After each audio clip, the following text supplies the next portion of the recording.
Now we're going to talk about women from the Northern Renaissance.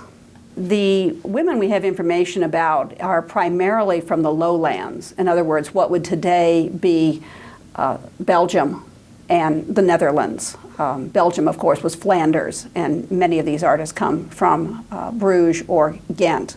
Documentary evidence indicates that there are more women artists in Northern Europe in the 15th and 16th century than perhaps there were in Italy. Now, most of these documents concern artists from Flanders, from the lowlands, the Netherlandish countries, what would today be Belgium, although they may move to other countries. Some of the women we'll hear about were the daughters of artists, and that would be the most frequently. We also know that many of these women seem to have worked as illuminators, and some of the evidence there is that in 1480, in the Bruges St. John the Evangelist Guild, the records indicate that approximately 25% of the names listed are female names. Now, the St. John's Guild is not the Painters Guild. The Painters and Apothecaries and Physicians Guild was the St. Luke's Guild. And I've looked at the published records of the Bruges St. Luke's Guild, and in this time period there are no women artists listed. But the St. John the Evangelist Guild was the guild of people who were involved in the bookmaking trade. And these would be scribes, illuminators, and bookbinders. We don't know how many of this 25% female were illuminators, were painting the pictures in the manuscripts. But some of them may have been scribes. We don't know how many of that 25% of the female artists in the St. John the Evangelist Guild were illuminators, or the person who painted the pictures in manuscripts. Some of them may have been scribes, and it's even possible that some could have been both scribes and illuminators, writing both text and doing pictures.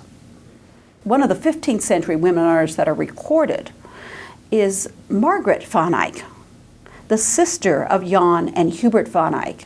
And those of you who have taken survey course or know something about 15th century Netherlandish art would know that Jan van Eyck is one of the most famous painters of the 15th century.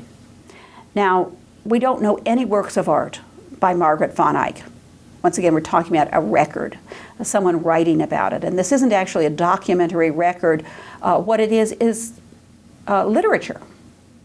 Lucas de Heer, who was a 16th century Ghent painter and poet, wrote an ode about the Ghent altarpiece. And in it he says that Hubert van Eyck began the work, but death alters all plans. In other words, Hubert died, we know from documents, he died in 1426.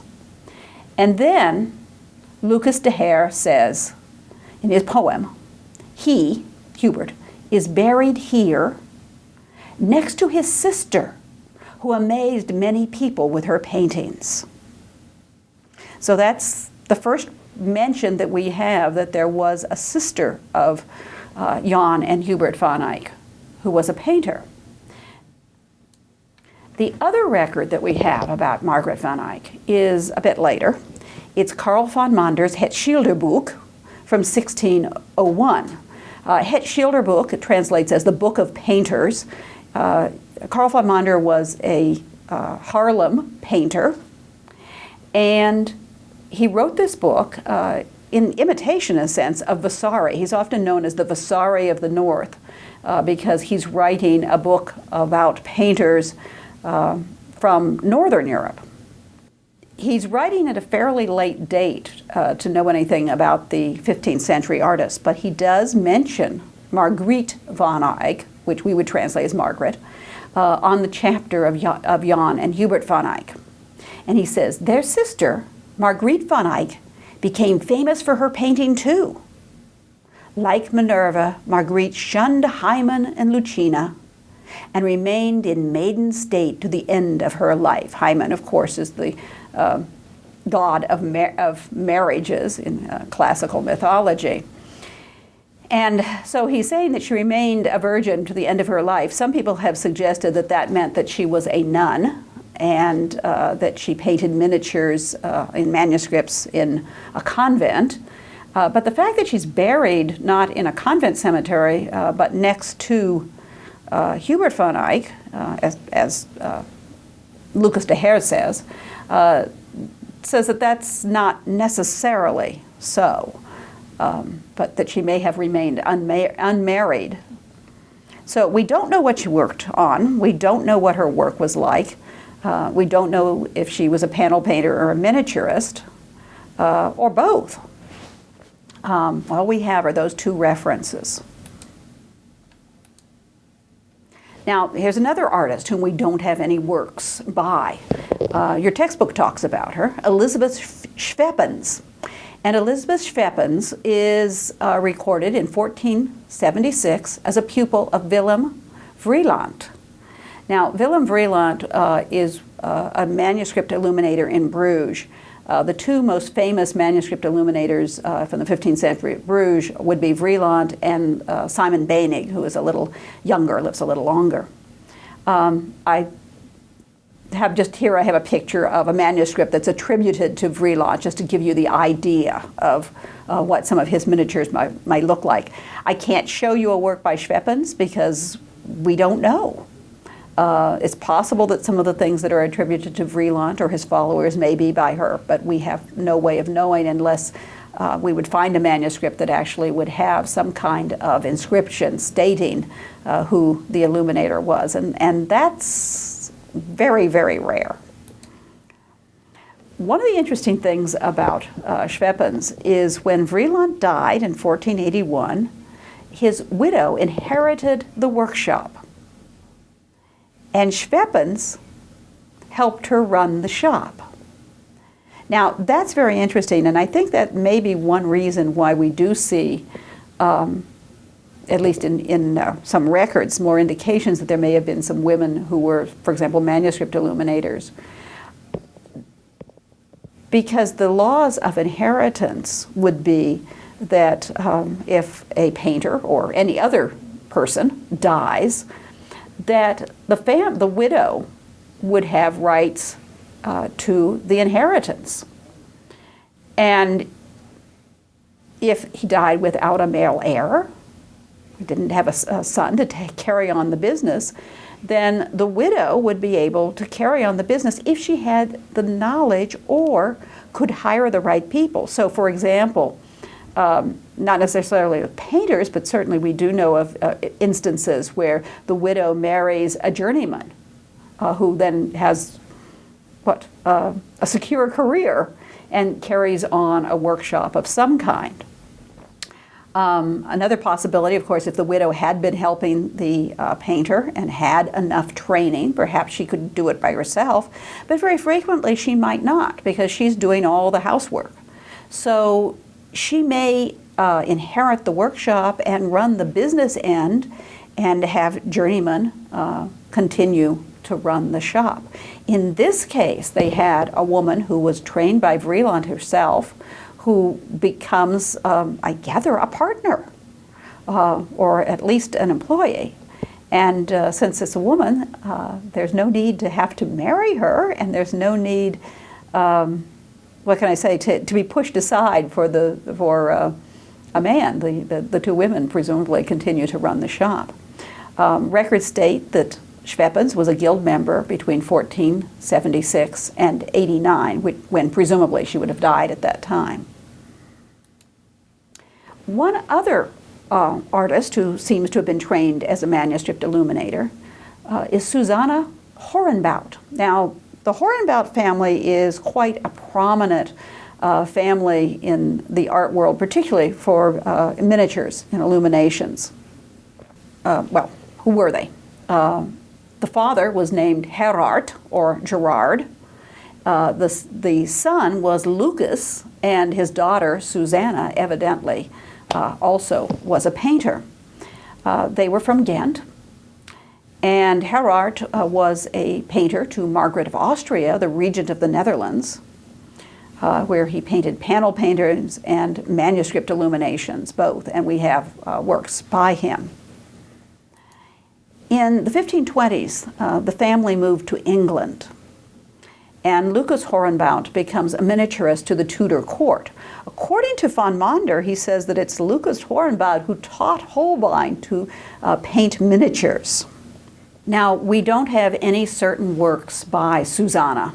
I have seen a book that has some manuscript illuminations in it that they attribute to her, but we're not certain exactly what she painted. She probably was an assistant to her father. She was probably trained by her father. And the reason we know that she was a painter is because she's mentioned as an illuminator by Durer. Albrecht Durer, writing in his journal in 1421, says that Master Gerard, the illuminator, has a daughter about 18 years old called Susanna. She made an illumination of the Savior, for which I paid 1 guilder. It is a great marvel that a woman can do so well. Now, you might think about that last phrase. It's a great marvel, and I've actually seen this translated. It's a great miracle that a woman can do so well. The assumption, of course, that women were weak and incapable. So he's paying her a compliment, but at the same time, it's somewhat of a slam to women. But that would be pretty normal for the time. One of the other women artists, and this person we actually do have works of art that are attributed to her, is Levinia Teerling. Beining is her maiden name, Teerlinc is her married name, and you do see a variety of spellings of both Beining and Teerlinc. She lived probably from about 1515 to 1578.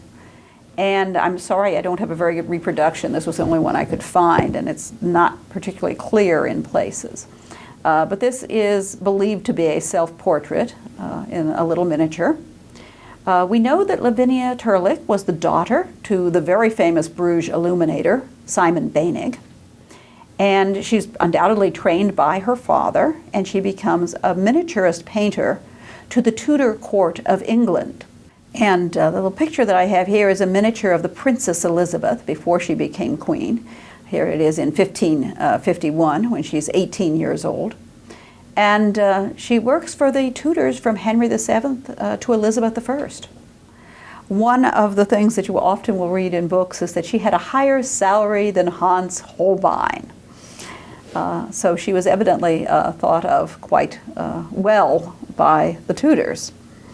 Miniatures were extremely popular, and so we do see, here's another view, a slightly different color. I haven't seen the original. This is the same miniature, just slightly different color. Miniaturists were very, very popular in the Tudor court, and they were not considered to be sort of minor artists just because they painted something small. In fact, small and delicate was often considered to be very, very skilled. A few other things that are attributed to Teerlinc. The first great seal of Elizabeth I, and also the seal of Mary. And so the design is attributed to Teerlinc. Presumably someone, a metalsmith, probably cast it. But there you see the impression of the seal with the young queen on her throne, very centralized composition, holding the orb of, well, she doesn't really rule the entire globe, but it's traditional for monarchs to hold a globe, going back clear to the Roman emperors. And of course the scepter, all the accoutrements of showing her queenly state, her royal state. This little miniature, which as you can see has got a whole crowd scene in there, it's called Maundy Sunday, was her New Year's gift to Queen Elizabeth I. And we do have records of gifts that she gave to the monarchs.